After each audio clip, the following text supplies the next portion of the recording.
جب مکے پہنچے تو امام کو پتہ چلا 30 افراد احرام کے اندر ہتھیار چھپائے ہوئے. مقصد یزید یہ تھا کہ یہاں پر حالت احرام میں حسین کو قتل کر دیا جائے اور یہ یزید کو بچا لیا جائے کہ اس نے حکم دیا اور یہ کہہ دیا جائے گا کوئی باقی ہوگا جس نے قتل کر دیا حسین. حسین نے حج کو عمرے سے تبدیل کیا اور مکے سے بھی نکلا. شکست دی کہ نہیں دی؟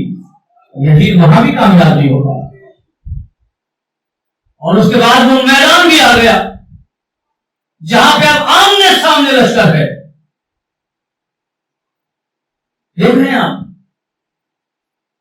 مقصد اس لشکر کا پتا ہے کہ یہ حسین سے یزید کی بیعت لینے آیا ہے, حسین کو گرفتار کرنے آیا ہے, لیکن حسین نے 1000 کے لشکر کو پانی پلا کر یزید کے منہ پر تماچا مارا.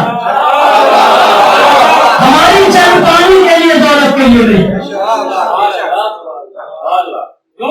ریاستوں کو قابو میں کرنا آسان ہوتا ہے. کہا تم پانی پی لو پہلے دنیا سے, اور اس کے بعد وہاں سے بھی پانی پلا کے صاف نکلے. شکست دی کہ نہیں دی؟ اور ابھی آخری شکست یہ تھی کہ جب مینا کی زمین پر پہنچے تو زمین خریدی, زمین خرید کے خیمے نصب کیے تاکہ بتایا جا سکے کہ ہم کسی سے جنگ کرنے کے لیے اس کے گھر نہیں گئے ہیں, اب یہ ہمارا گھر ہے. جو آئے گا اس سے بڑی شکست ہو سکتی تھی کیا؟ اس سے بڑی شکست ہو سکتی تھی کیا کہ ہماری سرزمین پر آئے ہو تم, ہم تمہارے یہاں نہیں گئے ہیں. لہذا جب ولید کے پاس اور یزید کے پاس یہ لشکر گیا اور عمر بن صاحب نے کہا کہ آج یزید کو ہوتا تو دیکھتا ہم نے کیسے قتل کیا ہے حسین کو, اس کے بھائی. وہ دبک رہے تھے, وہ چھپ رہے تھے. شہزادی زینب نے سنا اور ایک وہ عظیم شان خطبہ دیا.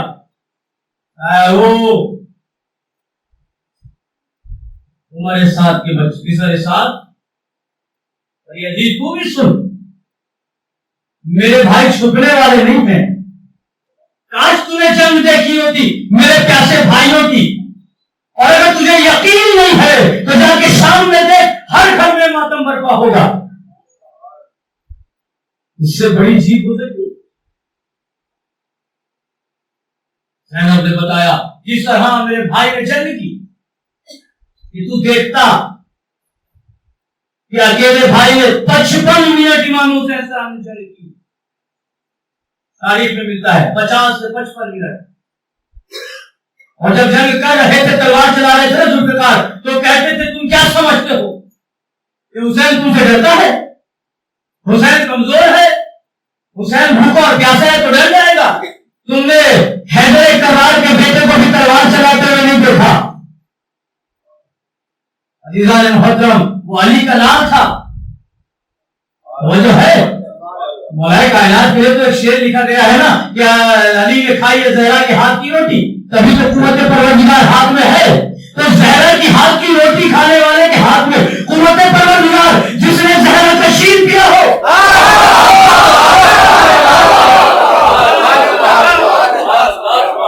خدا کی قسم زینب کہتی ہے اگر حکم پروردگار نہ ہوتا میرا بھائی تلوار کو میدان میں نہ رکھتا, یزید میرا حسین یہاں تک آتا اور تجھے تخت سے اتار کر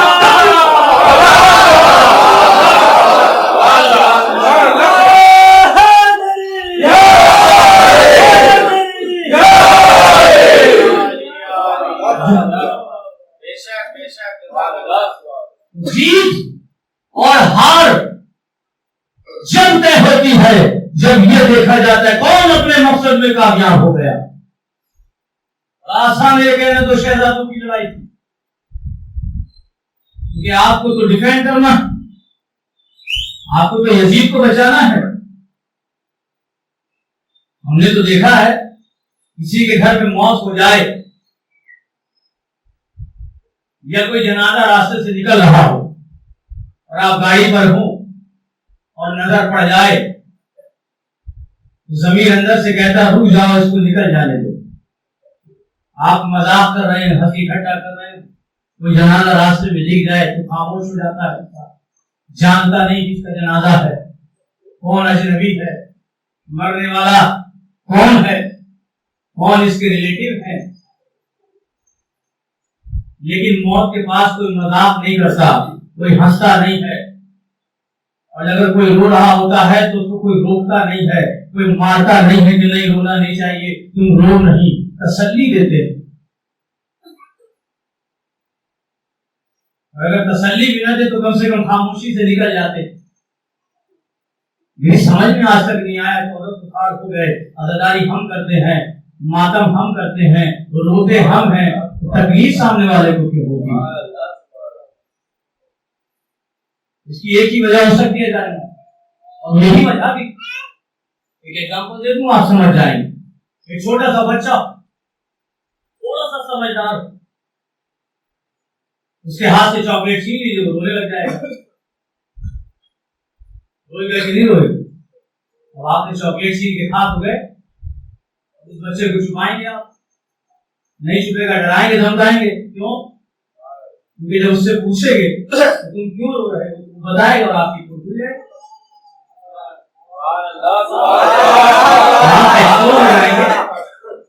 یہ بچہ کیوں رو رہا؟ لہٰذا پہلے اس کو پیار سے سمجھائیں گے، نہیں سمجھے گا آپ ڈانٹیں گے، اس کو چپ کرائیں گے، کیونکہ ایکسپوز ہونے کا ڈر ہے. نہیں سمجھ میں تو یہی ایک بات آئی ہے دوستوں کہ 1400 سال سے عزاداری کے فتوے اور پابندیاں اسی لیے ہیں کیونکہ ایکسپوز ہونے کا ڈر ہے.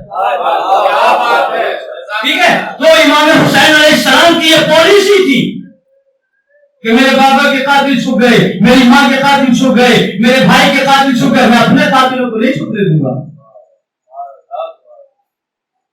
لہذا وہ میدان چھوڑ. اور اتنا گندا کر دیا یزید نے تخت کو کہ جب یزید کا بیٹا معاویہ یزید کے مرنے کے بعد لوگوں نے کہا کہ تم اس تخت پر بیٹھو تو اس نے یہ کہہ کے ٹھوکر مار دی جس تخت کے پائے آل محمد کے خون میں سنے ہو تم مجھے اس کی لالچ دیتے ہو. اللہ، یہ کارنامہ حسین کا تھا کہ بیٹے نے بھی ٹھوکر مار دی. عجیب مسلمان ہے، اپنے باپ کو بیٹا سگا بیٹا ٹھوکر مار رہا ہے، یہ اس کو ڈیفینڈ کر رہے ہیں. عجیب بات ہے کہ نہیں ہے؟ آپ تو اس یزید کے بیٹے سے بھی بدتر ہو گئے. وہ کم سے کم اعلان اقرار تو کر رہا تھا. اور حسین کی جیت کا سب سے بڑا ثبوت یہ تھا کہ جب رہائی ملی ہے تو یزید نے کہا ہے حسین العابدین اگر آپ چاہو تو اپنے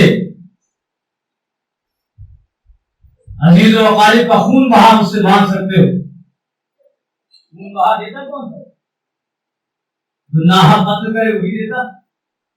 اور یزید کو اتنا کمزور بنا دیا کہ وہ یزید جو ابھی تک مدینے میں حسین سے بیعت مانگ رہا تھا، مکے میں حسین سے بیعت مانگ رہا تھا، کربلا میں حسین سے بیعت مانگ رہا تھا، وہ یزید اتنا کمزور ہو گیا کہ ہر کلی بیڑی میں جکڑے ہوئے رابطے بیمار سے اپنے سامنے کھڑا ہو کر بیعت طلب نہیں کر پایا.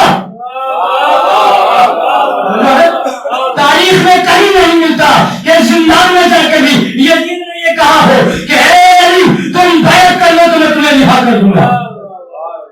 اتنا کمزور کر دیا، اتنا کمزور کر دیا. وہ تحریک جو امام حسین علیہ السلام لے کر چلے. اگر آج نماز زندہ ہے تو جیت حسین کی ہے. اگر آج مسلمان روزہ رکھ رہے ہیں تو جیت حسین کی ہے. اگر خانہ کعبہ کا طواف ہو رہا ہے تو جیت حسین کی ہے. اگر قرآن پڑھا جا رہا ہے تو جیت حسین کی ہے. اگر لوگ زکات دے رہے ہیں تو جیت حسین کی ہے.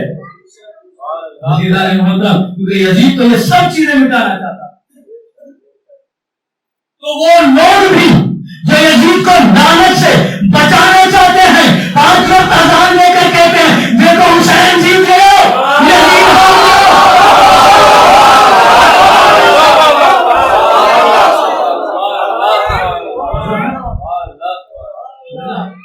جب امام زین العابدین علیہ السلام نے خطبہ دینا شروع کیا تو کہا ان کو چپ کیسے کرایا جائے، کہ ہلچل مچ گئی. تو کسی نے کہا جاؤ اذان دو. جیسی اذان شروع ہوئی کہا مؤذن نے محمد رسول اللہ اشہد ان محمد رسول اللہ. ایک مرتبہ امام زین العابدین علیہ السلام نے یزید کی طرف دیکھا، آنکھوں میں آنکھیں ڈال کے بتا اس عظیم اذان میں تیرے باپ کا نام ہے یا ہمارے گھر کا نام ہے؟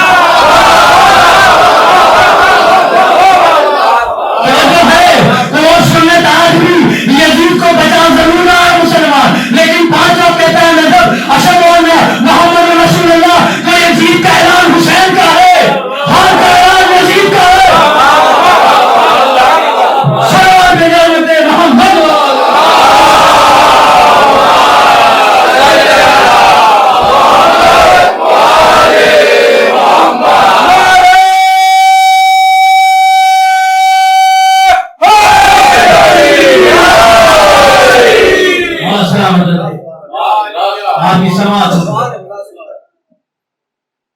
حکم دیا یزید نے جا حسین سے بیعت لو.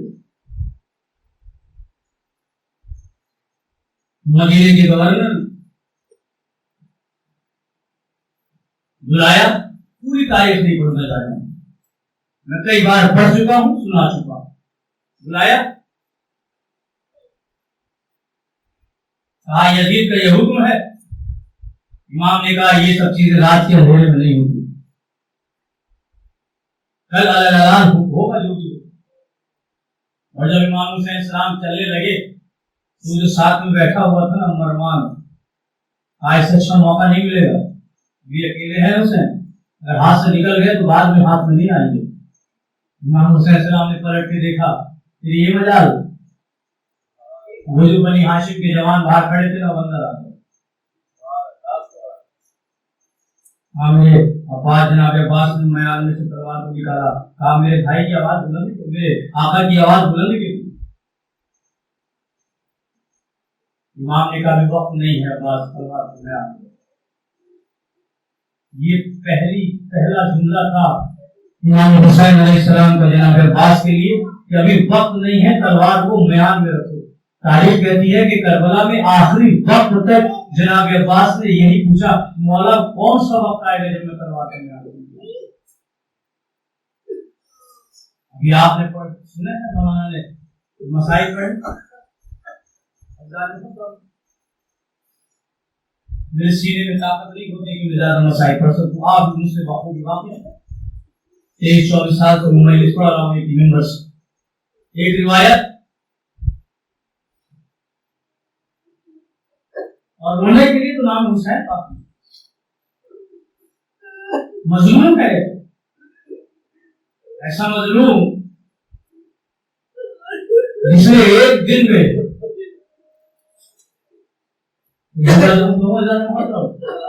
کسی گھر میں اگر ایک میت ہو جاتی ہے نا اور کوئی اس گھر میں کمزور دل انسان ہوتا ہے، جوان میت ہو جائے، ضعیف ماں ہو، ضعیف باپ ہو، تو ہم کہتے ہیں دیکھو فوراً جا کے نہ بتانا، چھپا لینا، ابھی رک جاؤ اور دیکھو. لیکن میں کیا کروں، کربلا کا میدان جہاں پر ایک ضعیف 60 سال کا کبھی بھانجوں کا لاشا لایا، کبھی بھتیجے کے لاش کا ٹکڑے لایا، کبھی بھائی کا بھائی.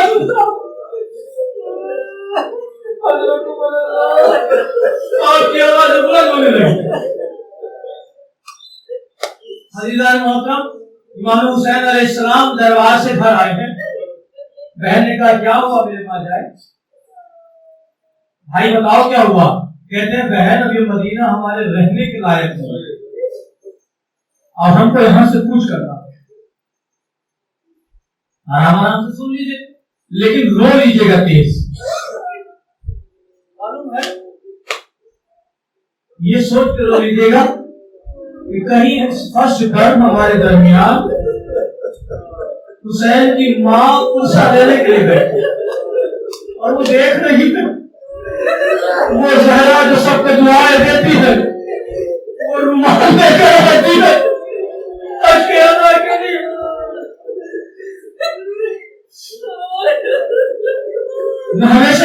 کہتا ہوں سنو آرام سے، پڑھوں گا آرام سے، لیکن ہونا زور سے۔ عزیزان محترم، حسین کے اوپر تیز آواز سے گریہ کرنے میں شرمایا نہیں کرو۔ یہ مقام یہ خوش نصیبوں کو ملتا ہے، تو بدقسمتوں کو یہ غم نہیں ملتا۔ کہا بہن یہ رہنے کے لائق نہیں ہے مدینہ۔ اور جب رخصت ہونے لگی، تاریخ کہتی ہے کہ سب سے پہلے آپ اپنے نانا کے مزار پر گئے۔ دوست کا معمول تھا کہ زیارت ہو جاتے، کہتے ہیں نانا آپ کی قبر کا مجاور اب ہم سے رخصت نہیں چاہتا، اب یہ ہماری آخری ملاقات۔ اور جب چلے ہیں نا نانا کے مزار کی طرف، تاریخ کہتی ہے ایسے چل رہے تھے جیسے کوئی شہزادہ چلتا، کوئی شہزادہ وقت کے بادشاہ سے ملنے کے لیے نکلتا۔ نانا کے مزار سے رخصت ہوئے، اب بھائی کے مزار پر پہنچے۔ راوی نے لکھا ہے کہ چلنے کا انداز ایسا تھا جیسے کوئی سلطان چل رہا ہو۔ بھائی آپ کا بھائی آخری رخصت لینے کے لیے آیا، رخصت ہوئے ہیں تو سب یہ جملہ سنے جو روایت میں لکھا ہوا پڑھ رہا، نانا سے ایسے رخصت ہوئے جیسے کوئی شہزادہ رخصت ہوتا، بھائی سے رخصت ایسے لے رہے جیسے کوئی سلطان ہو وقت کا۔ لیکن جب ماں کے مزار کی طرف گئے نا ایسے دوڑے جیسے کوئی برسوں کا پچھڑا ہوا بچہ اپنی ماں کو لے کے دوڑتا ہے، اپنے آپ کو ماں کے مزار پر گرا دیا۔ اے ماں میرے گرامی، ارے تیرا نام تیری قبر سے رخصت لینے آیا، ارے مسلمان اب تیری قبر سے بھی مجھے دعا کرنا چاہتے ہیں۔ قبر سے آواز آئی، اے میرے لال تو کیا سمجھتا ہے تیری ماں قبر میں چین سے رہے، ارے تو جہاں جائے گا وہاں تیری ماں ہوگی۔ تاریخ میں لکھا ہے کہ جب آخری بار حسین قتل ہو رہے تھے، زینب نے دیکھا ایک ضعیف ماں بالوں کو بگڑا حسین کا سانو پیدا کہتی، ارے کہتی ہے میں نے پہچانا ہوا سر کو ایک مرتبہ بالوں کو کیا دیکھا، ارے میری ماں زینب جنت سے بالوں کو بگڑا۔